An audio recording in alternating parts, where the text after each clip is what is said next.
all eyes will be on what happens tomorrow. Over the next 24 hours, all of us will be doing our research on who are our candidates and who is Mumbai City rooting for. As it will it do a pole vault on Thursday? Our team is standing by, and at this moment, our team of researchers are not here as stock researchers. They're all representing the constituency where they are actually going to vote. Ekta will be voting from the South Mumbai constituency. I'll be voting from the South Central constituency. I stay in science, so that's my constituency. Rima will be voting from the Goregaon constituency, so that's the Northeast constituency. Nigel, of course, the queen of all suburbs, Bandra, the East Indian, will be voting and speaking about the Southwest constituency. And Nimesh will be speaking about the North constituency. In a bit, we will also have Santosh Nair joining us. But Ekta, let's start from south to north. So you go first. What's the situation? Who are the candidates and the stakes in your constituency? Well, Lata, it's the heart of the Madhu and Gujru community per se. So I'll start with Milind Deora, who's the Congress candidate. He's a two-time sitting MP since 2004, was re-elected in 2009. Moving on to Shiv Sena, we have Arvind Sawant. He's one of the more articulate Shiv Sena leaders. That's what it's been told. He's been heading the MTNL employee trade union as well, and he promises to actually make Mumbai a more vibrant city as well. MNS, we have Bala Nandgaonkar. Everyone's been talking about him, where he actually surprised everyone by actually coming second in the 2009 elections, and he's concentrating more on the Maharashtrian vote bank community within Worli. And lastly is Meera Sanyal, who's that technocrat, fought the last election as an independent, and surprisingly secured around 10,000 votes in the 2009 election as an independent per se. All right, so there, I think in South Mumbai, the big dilemma would be whether India Inc. and the Gujarati vote will go behind Modi as the Prime Ministerial candidate, or whether it will reward Milind Deora himself, who is seen as quite a darling of India Inc. himself. So that's quite a dilemma for people like you. For people like me from the South Central constituency, which is largely all the way from Chembur in the north, Chembur, Dadar, Mahim, Parel, Prabhadevi, Sayan, Vadala. Those are the suburbs that come into the South Central constituency. This used to be a Sena stronghold. The first, when I started voting 6 elections ago, it used to be actually a Sena stronghold, but the split of the Sena between Shiv Sena and MNS clearly brought Eknath Gaikwad as the favourite. So Congress candidate Eknath Gaikwad could still benefit from that split in the Maharashtrian vote. He was elected, of course, in the previous 2009 election. The Sena candidate himself is quite a heavyweight. You will have to say Rahul Shewale, thrice chairman of the standing committee in the Mumbai Mahanagar Palika, in the city corporation itself. So could carry some weight over there, but will it be enough to balance what MNS can do? Because the MNS candidate is a young Aditya Shirodkar. Well, lots of court cases if you looked at the data on Aditya Shirodkar. So I don't know whether he'll be able to swing much of the Maharashtrian vote. Quite possible that once again Eknath Gaikwad could emerge as the winner, primarily because of the splitting of the Marathi vote. Also here, the Congress might win because the AAP candidate is not very well known. Unlike Meera Sanyal in Ekta's constituency or in other constituencies, the Medha Patkar or even Satish Jain is relatively well known in Nimesh's constituency. But Sundar Balakrishnan, not a very well known candidate, so looks like Eknath could have an advantage. But Nigel, well, the Bandra constituency, what's it saying? Yes, actually the constituency extends all the way from the plush suburbs of Bandra all the way to Kalina. Even the Kudla slums come under this constituency. That's the Mumbai North Central constituency. But the focus really would be whose daddy is the strongest. So in the Congress, from the Congress itself, the late Sunil Dutt's daughter, two-time sitting MP Priya Dutt would be contesting on the Congress seat. The BJP, we'll have Poona Mahajan. That's the late Pramod Mahajan's daughter. And from the SP, we have Farhan Azmi. That's Abu Azmi's son as well. The AAP as well, they are fielding the candidate Firoz Palkiwala. So it's really whose daddy is the strongest. The key areas that we'll really be focusing on, that all these contestants, in fact, have been focusing on, have been infrastructure development, taxes, as well as connectivity. But the key point that really voters are watching out for is slum redevelopment. Remember, the Mumbai airport redevelopment comes under this constituency. But just a quick point with regard to the vote bank. The Muslim vote bank this time around will be split. Remember, that's what normally goes to Priya Dutt. SPs, Farhan Azmi, this time will eat into that share. And the MNS is not feeling a candidate. So the saffron flag as well will be united. The last time around, they took more than around 1.5 lakh votes in this particular constituency. So from my constituency, I hope everyone goes and votes, because in fact, the dry day has been declared, and all clubs, everything are shut from yesterday 6 p.m. till tomorrow 6 p.m. So I'm sure all our youth will go there. Nigel, some reason to vote, huh? It is Friday. All right, but whose daddy is the strongest is clearly going to be the contest, as you put it very nicely. Santosh Nair from our money control boss is here. He votes from Mulund, if I'm not mistaken. So that's the northeast constituency, the big Medha Patkar constituency. Tell us, Santosh. Well, clearly it's going to be a three-cornered fight here between Sanjay Bama Patil of the NCP, Medha Patkar of AAP, and Kirit Somaya of BJP. And last time it was a very narrow win for Sanjay Patil, the margin just about being 3,000 votes. So this time it's going to be a very tough fight, and it's going to get a lot of competition both from Kirit Somaya, who's tipped as one of the clear favorites from this constituency, and also Medha Patkar, because clearly she has a very strong brand recall, if I may use that word. So a lot of voters who are disillusioned, so to speak, with the ruling party are kind of still torn whether they should go in for the candidate or for the party. So clearly a very tough fight on the cards. Mulund is seen as a BJP stronghold, and the fact that MNS this time has not put a strong candidate. If you recall, last time around, Shishir Shinde had garnered a significant chunk of votes, and that was one of the main reasons why BJP had lost out. This time we have strongholds like Ghatkopar, Vikhroli and Bhandup, typically which vote in favor of MNS, also not there in the fray. So that probably should swing in favor of Kirit Somaya. Okay, so even if Sanjay loses because of anti-incumbency, will Kirit Somaya be able to, pale Medha Patkar's appeal? But Rima is from Goregaon, the film city, and a lot of stars in your constituency. Indeed. So we've got a Mahesh Manjrekar, who's contestant from MNS and is an independent. You've also got Rakhi Sawant. So that's the star power that you have in the Northwest constituency. But overall, there are 14 candidates in the fray. It's Gurudas Kamath, who's from Congress. He's the sitting MP, and he's also been a part of, Lok Sabha MP for 5 terms. So he's the one who's been around the longest. From Shiv Sena, it's Gajanan Kirtikar, who's previously served as the Minister of State for Home in Maharashtra. And from AAP, you've got Mayank Gandhi. And of course, then you've got the 2 stars. This is traditionally a strong Congress bastion, but now, because of clamor for change, Gurudas Kamath is going to face a very tough fight.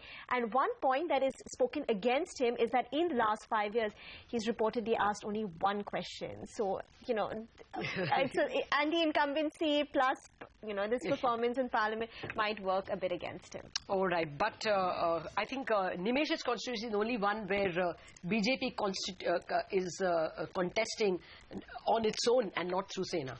Yes, Lata. In fact, and that could be actually get in favor of BJP this time around, simply because there is a huge anti-incumbency against the Congress. So against Sanjay Nirupam, who is a sitting MP from my constituency. So my constituency actually covers places like Borivali, Desar, Kandivali, and Balad. Pretty much a cosmopolitan. So there is no particular either a Muslim community or a Christian community which favors this particular place. So this time we believe.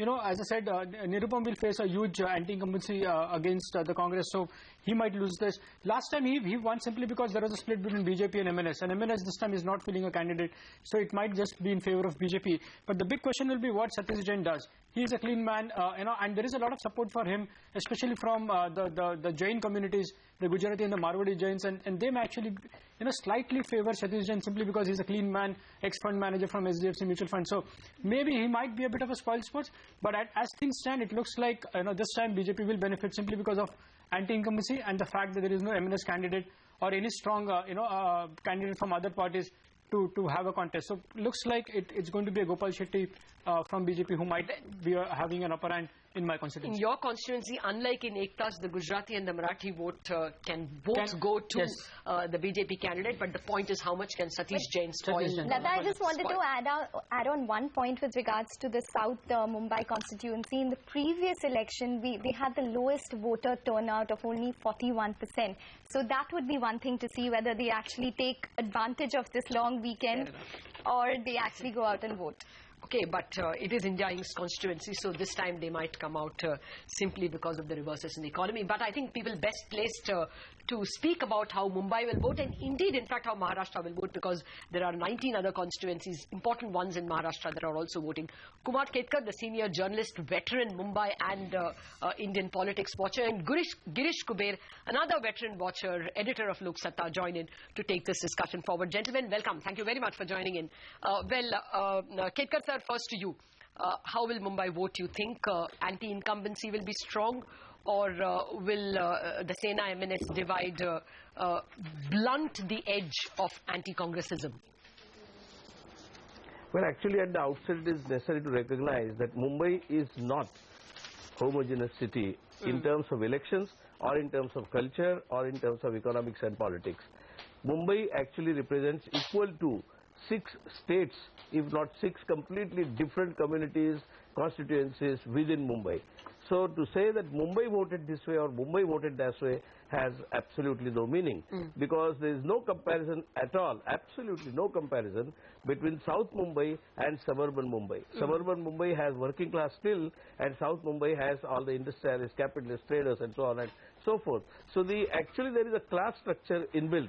Apart from class structure, there is also a huge inequality belt, and that inequality belt, one simple thing will illustrate to you that there are something like 80 lakh slum dwellers in the city, in a city of 1.7 crores.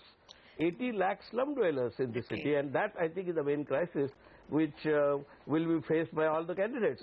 Nobody has a solution. Yeah, all the slum I agree with you, redevelopment sir. authority and everything. Sir, I agree with you, but the bottom line really will be as to what Mumbai will contribute or not contribute to the NDA or the UPA.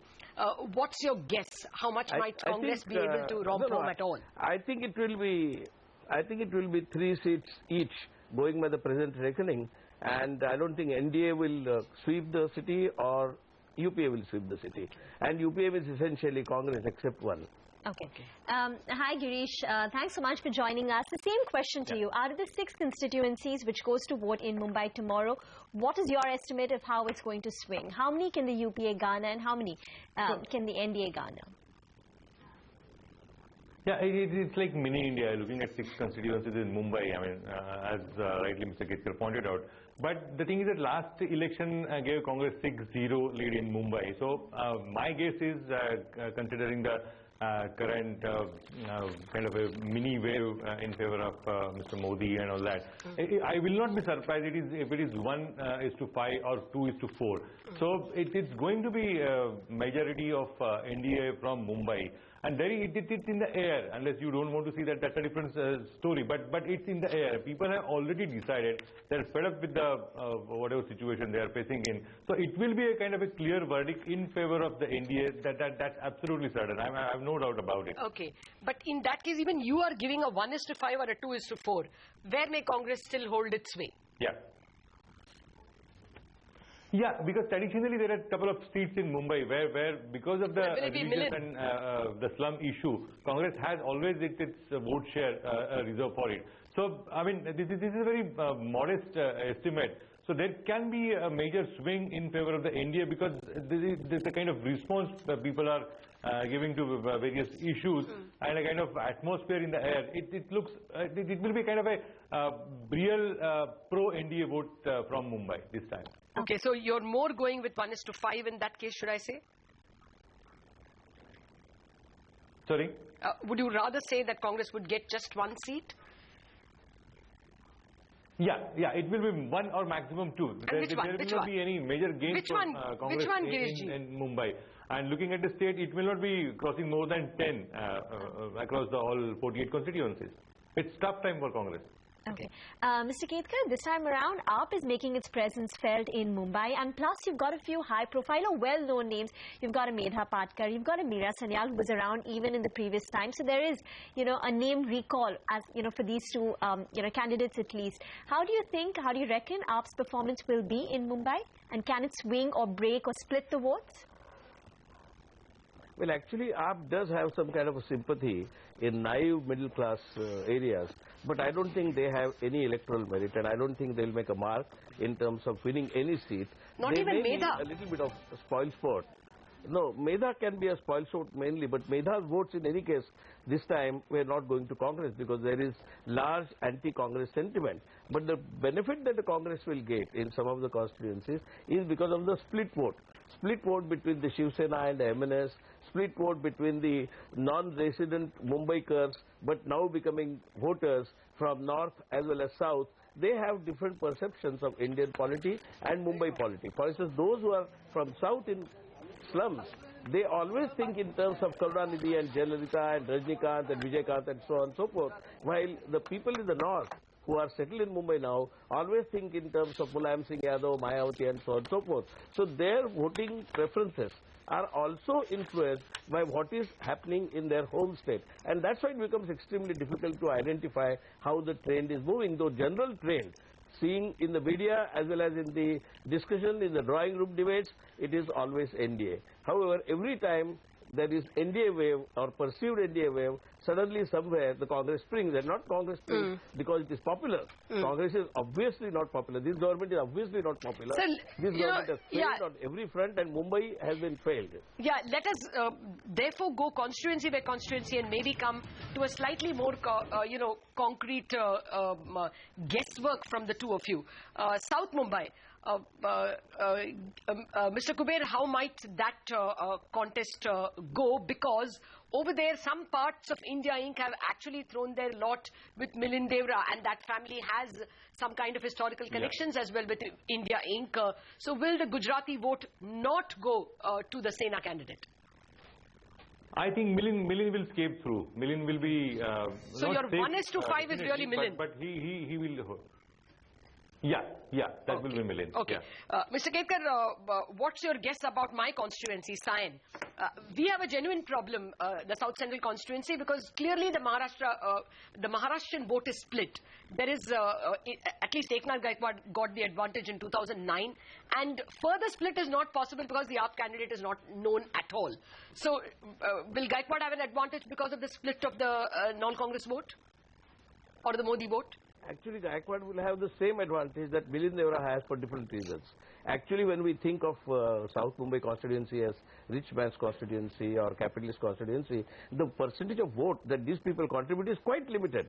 There are large slum areas even in that constituency. So it is not as if only the capitalists and the rich people and the South Mumbai, Sobo area will vote one way, that is towards Milind Devra. The reason why Milind Devra is likely to have a benefit is because there is a big split between the MNS and SS, and both the candidates apparently are swayed by the current capitalist trend run by Mr. Ambani, and therefore it is very difficult for many of the people there to go against Milind Devra, irrespective of whether it's Marwadi, irrespective of whether it's Gujarati and so on. Ambanis have blessed all the candidates whom they consider. We are done with South, sir. On South, both of you are guessing that it will be Milind. What about South Central? On Sion, on Sion you are saying, Sion again has huge, Sion Dharavi built as a huge slum belt, and in that slum there are three basic elements. One is a strong Marathi component, the second is a strong Muslim component, and third is a strong lower middle class component, because not higher middle class much around. And therefore, it is distinctly possible that the split vote of the Muslims and the Dalits might go for Eknath Gaikwad, but that's a toss. I will not say that he will win, but we cannot rule out his victory. However, because of the Marathi concentration area, Rahul Shewale, who is the Shiv Sena candidate, can easily pass through. But Eknath Gaikwad, I would say, has 0.1% more chance. Okay, we're really running out of time. So quickly, if you could tell us who is likely to win. In, North Central, in the Bandra constituency, will it be, Priya Dutt, or, can BJP come to power? Poonam versus Priya versus Nani Palkiwala's son. I think it is Priya Dutt's constituency in the traditional sense, though she is in difficulty now because of the anti-UPA, anti-establishment mood. However, Poonam Mahajan has not been really part of that constituency. So it will be difficult for her to garner support. And again, the Muslims and the slum population, which has been nurtured by Sunil Dutt and Priya Dutt later on. So I think Priya Dutt also might scrape through. That's why I said Milind Deora, Priya Dutt, and Eknath Gaikwad and perhaps Gurdas Kamath will scrape through. Doesn't mean that they'll definitely win. Okay. All of them are going to scrape through because they have to fight anti-incumbency. Okay, Girish, you disagreed with that. So who's daddy strongest? Priya, Poonam or Palkiwala? The Priya is in trouble because of infight within the Congress itself, and Congress may be the biggest player in defeating Priya, that one. The second one, Eknath Gaikwad, I'm sure he is going to lose this time because it's really dice against him, that the situation and his complete inefficiency and his complete absence in the constituency, that will make him absolutely difficult. It will be a surprise if he wins. Okay. Gurdas Kamath, very, very tough chance for him. And coming back to Priya Dutt constituency, and because of kind of an NDA wave, it will be, it's almost certain that Poonam will make it. Because Priya is in real trouble. For the first time, this constituency is very shaky, and this is the Congress insiders information. They are not banking on Priya's constituency this time. Yeah, okay. But I think on North, both of you will agree that Gopal Shetty of BJP has an upper hand over Sanjay Nirupam. Yeah. Very quickly, Kuber? Sanjay has a, I mean, it's very extremely difficult for Sanjay if he makes it. Okay. I'm sure the kind of situation he is in now, and because of absence of MNS, it's very, very tough call for him, and it will not be a news if he loses. Fine. Okay. Meda's constituency, Gurudas or Meda, Gurudas or not Gurudas, Mr. Ketkar? Meda is bound to lose because Meda is, except the slum part, there will not be any sympathizer for Meda, and kind of number of Gujaratis in that constituency, single vote because of Narmada issue will go to Meda's favor. So you expect Kirit Somaiya there or Medha? Yeah, Kirit. It will be a kind of a, it will be clear victory for Kirit. All right. I think we will have to wind up this conversation on that note. Gentlemen, thank you very much for giving us your insights. Mr. Ketkar goes with 3 for UPA, 3 for NDA, and Girish Kuber going with, a maximum of 5 for NDA and a minimum of 4. So that's how close this contest is going to pan out.